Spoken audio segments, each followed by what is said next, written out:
Good morning, Steve Free in Chicago with the morning grain comments. Well, Tuesdays are times in which we tend to look at all the numbers from the previous day and decide where prices should go.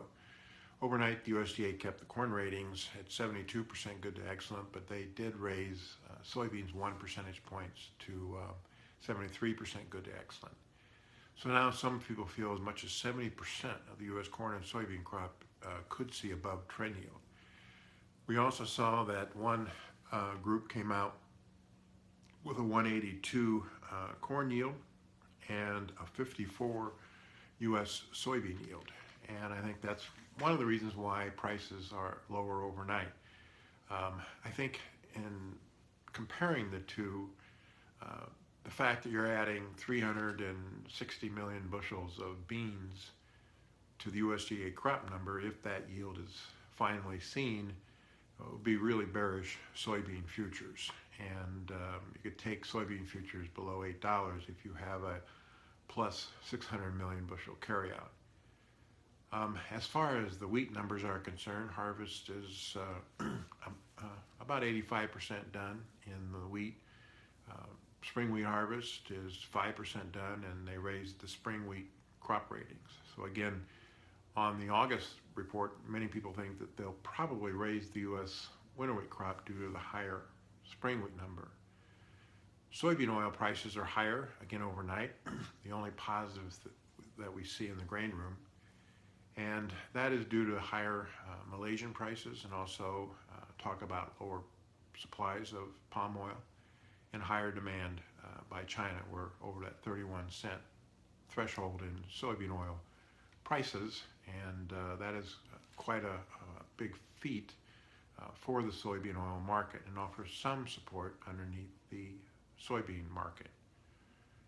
Also in the wheat, we continue to hear very good yields out of Russia's winter wheat harvest, and that talk of about an 80 million ton crop and export surplus is weighing on the wheat futures. Though there is talk about the French wheat crop being down and that France may not be able to export as much wheat as they did a year ago. The problem with the wheat market is that the demand hasn't really kicked in, especially for those key North African importing countries, and that's due to drop in revenues because of tourism and drop in total economy that slows demand there.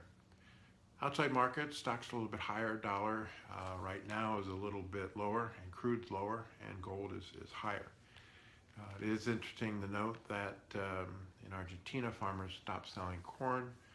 It's dry down there, and their peso has been moving against them. So we'll be watching pretty closely the 2021 crops there because of a small increase in the possibility of La Nina.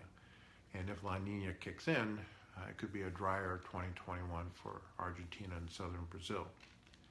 Here in the United States, a lot of discussion on where you're going to put 17 billion bushels of corn if we do have a 182 or higher corn yield. Farmers are talking about using bags, commercials, building more storage. But you know, that could just prolong the agony because there isn't really any positive news in the corn market until the virus is behind us and we start seeing pickup in fuel and food demand. So right now we're a little bit lower, except in the soybean oil market. We'll be watching headlines about politics, government interventions, bank interventions, the virus, and this big U.S. corn and soybean 2020 crop. As always, these are my thoughts and not those of ADM or ADM Investor Services. Have a safe and profitable trading day. And remember, changing tomorrow starts today.